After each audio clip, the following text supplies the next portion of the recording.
जय श्री राम सभी भाइयों को यश बुलिया के एक नई वीडियो में आपका स्वागत है। आज की इस वीडियो में मैं लेके आ गया भाई आपके लिए रेनॉल्ट की ट्रिबर। ये गाड़ी भैया आती है अपनी 7 सीटर में। इस गाड़ी का मैं आज आपको ये बेस वेरिएंट दिखाने वाला हूँ, जो कि अपना कॉस्ट करता है 6.5 लाख रुपये ऑन रोड हरियाणा में। ये गाड़ी भाई मेनली अपना कम्पीट करती है अर्टिगा वगैरह से।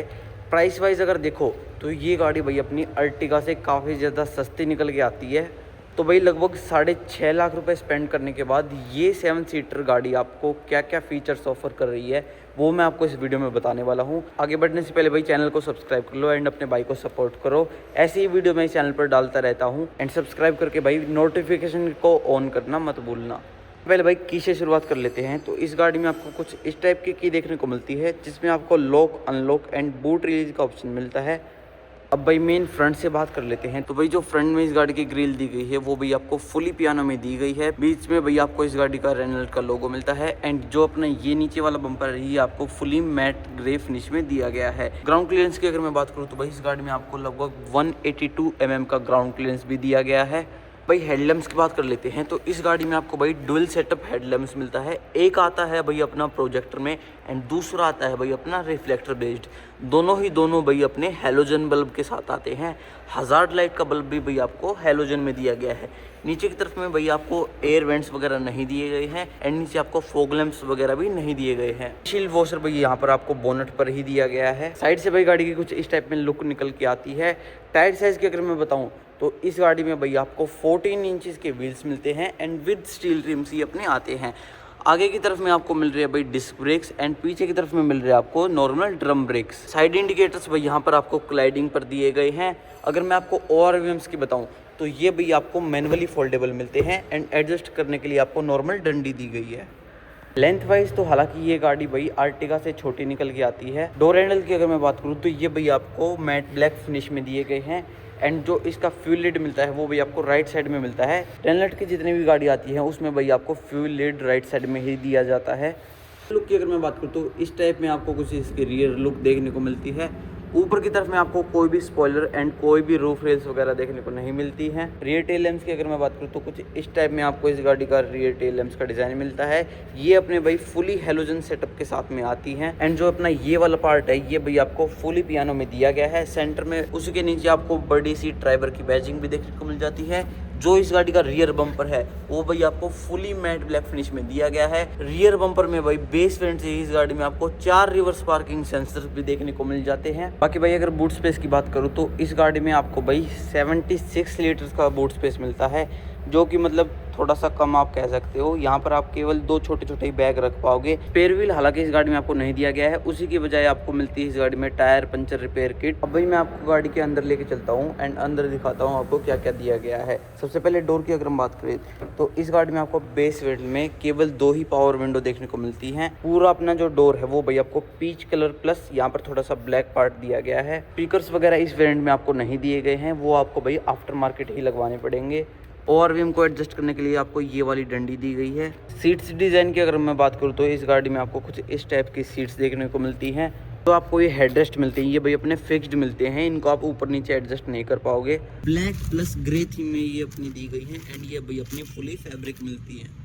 इंटीरियर से भाई गाड़ी की कुछ इस टाइप में लुक निकल के आती है। पीच प्लस ब्लैक थीम इस गाड़ी के इंटीरियर का रखा गया है। बाकी अगर स्टीयरिंग व्हील की अगर मैं बात करूँ तो स्टीयरिंग व्हील पर आपको कोई भी कंट्रोल नहीं मिलते हैं, इसको भाई आप ऊपर नीचे एडजस्ट कर सकते हो। मीटर की अगर बात करें तो इस गाड़ी में आपको कुछ इस टाइप का मीटर देखने को मिलता है। अगर मैं आपको इसको ऑन करके दिखाऊं तो कुछ इस टाइप में आपको इस गाड़ी की एनिमेशन मिलती है। जो इसकी स्पीडोमीटर है वो भाई आपको फुली डिजिटल में दी गई है। AC वेंट्स का डिज़ाइन भाई कुछ इस टाइप में आपको दिया गया है। यहाँ पर भाई ये वाला पार्ट आपको सिल्वर में दिया गया है। लाइट्स का थ्रो भाई आप देख सकते हो कुछ इस टाइप में आपको मिलता है। ये अपनी हाई बीम है एंड ये अपनी लो बीम है। स्टीरियो वगैरह इस मॉडल में आपको नहीं दिया गया है, वो भाई आपको आफ्टर मार्केट ही लगवाना पड़ेगा। AC कंट्रोल्स भाई आपको कुछ इस टाइप में मिलते हैं। AC कंट्रोल भाई आपको मैनुअली दिया गया है। यहाँ से आप इस गाड़ी के हजार्ड को ऑन कर सकते हो। AC के कंट्रोल के नीचे भाई यहाँ पर आपको स्पेस दिया गया है एंड यहाँ पर में भी आपको भाई अच्छा खासा स्पेस दिया गया है। प्लस एक 12 वोल्ट का सॉकेट भी आपको यहाँ पर मिल जाता है।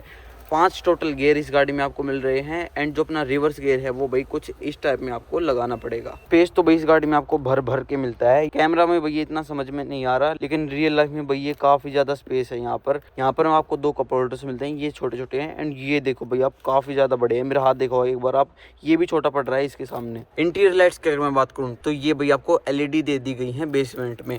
ड्राइवर साइड में आपको कोई भी मिरर देखने को नहीं मिलता है सन ब्लाइंड पे। एंड पैसेंजर साइड में भी भैया आपको कोई भी मिरर देखने को नहीं मिलता है। डे नाइट ओआरवीएम भाई इस गाड़ी में आपको नहीं दिया गया है। अब भाई मेन स्पेस को चेक कर लेते हैं, क्योंकि ये गाड़ी भी 7 सीटर में आती है।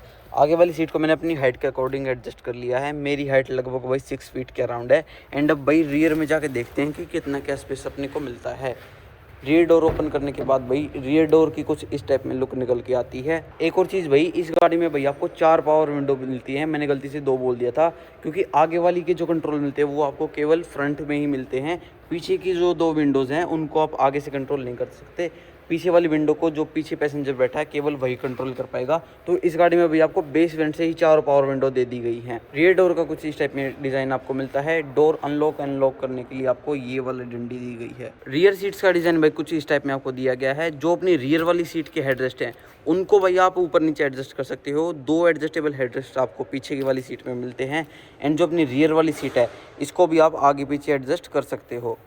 अब भाई मैं आ चुका हूँ इस गाड़ी के रियर में। आगे वाली सीट को मैंने अपनी हाइट के अकॉर्डिंग एडजस्ट कर लिया था। एंड आप स्पेस देख सकते हो कितना ज़्यादा है। इसको तो हालांकि आप आगे पीछे एडजस्ट कर पाओगे। एंड अब मेन देखना रहेगा कि थर्ड रो में इसमें कितना स्पेस बच जाता है। तो भैया अब मैं आपको लेके चलता हूँ इस गाड़ी के थर्ड रो में एंड पीछे दिखाता हूँ कितना क्या स्पेस है। एक चीज़ जो मुझे मिसिंग लगी भाई, पीछे की तरफ में आपको कोई भी रूफ लाइट वगैरह इस गाड़ी में नहीं दी गई है। केवल रूफ लाइट आपको मिलती है भाई आगे की तरफ। अगर आप पीछे बैठ जाते हो तो काफ़ी अंधेरा अंधेरा सा फील होता है इस गाड़ी में। थर्ड रो में जाने के लिए भैया आपको लेफ्ट साइड में आना पड़ेगा। राइट साइड से आप थर्ड रो में नहीं जा पाओगे। यहाँ पर आपको एक बटन दिया गया है, इसको आपको सिंपली ऊपर की तरफ में खींचना है। एंड जो अपनी ये वाली सीट है ये अपनी फोल्ड हो जाती है। थर्ड रो की सीट्स का डिजाइन भाई आपको कुछ इस टाइप में दिया गया है। एडजस्टेबल हेडरेस्ट आपको इस गाड़ी में मिल जाते हैं थर्ड रो में। अब भाई मैं आ चुका हूँ इस गाड़ी के थर्ड रो में। अगर स्पेस की मैं बताऊँ तो भाई स्पेस तो मेरे को काफ़ी ज़्यादा बढ़िया लगा। नीज तो मेरी टच भी नहीं हो रही। इवन आगे वाली सीट में अगर मैं बैठा था तो उसमें भी मेरी नीज जो है वो टच नहीं हो रही थी। तो स्पेस में तो आप कह सकते हो बढ़िया स्पेस दिया गया है इसमें। केवल जो मुझे कमी लग रही है वो भाई रियर एसी वेंट्स की है। एसी वेंट्स खाली भैया आपको आगे डैशबोर्ड में मिलते हैं, ना तो आपको पीछे की तरफ में एसी वेंट्स दिए गए हैं बीच में, ना आपके थर्ड रो में एसी वेंट्स दिए गए हैं। एंड थर्ड रो में भाई आपको कोई भी बोतल होल्डर वगैरह भी देखने को नहीं मिलता है। स्पेस हालांकि बढ़िया है इसमें। पर भाई हेडरूम की अगर मैं बात करूँ तो हेडरूम भी भाई इसमें आपको अच्छा खासा दिया गया है। बाकी भाई घुटन वगैरह की समस्या भी आपको नहीं फील होगी, क्योंकि जो क्वार्टर पैनल है वो भी आपको अच्छा खासा बढ़ा दिया गया है। तो भाई यही था आज के इस वीडियो में। अगर आप बजट के अंदर एक 7 सीटर देख रहे हो तो मेरे ख्याल से भाई आपको ट्रिबर जरूर कंसीडर करनी चाहिए। अगर आप अर्टिगा के बेस मॉडल को देखोगे तो वो लगभग भाई अपना 10 से 11 लाख के बीच में आता है ऑन रोड। लेकिन ये गाड़ी आपको भाई मात्र 6.5 लाख रुपए में 7 सीटर का ऑप्शन दे रही है। तो मेरे को तो ये गाड़ी मतलब भाई काफ़ी ज़्यादा बढ़िया लगी। बाकी ऐसी वीडियो मैं चैनल पर डालता रहता हूँ, तो सब्सक्राइब जरूर कर लेना एंड नोटिफिकेशन को ऑन करना मत भूलना। वीडियो देखने के लिए आपका बहुत बहुत धन्यवाद। Thank you so much.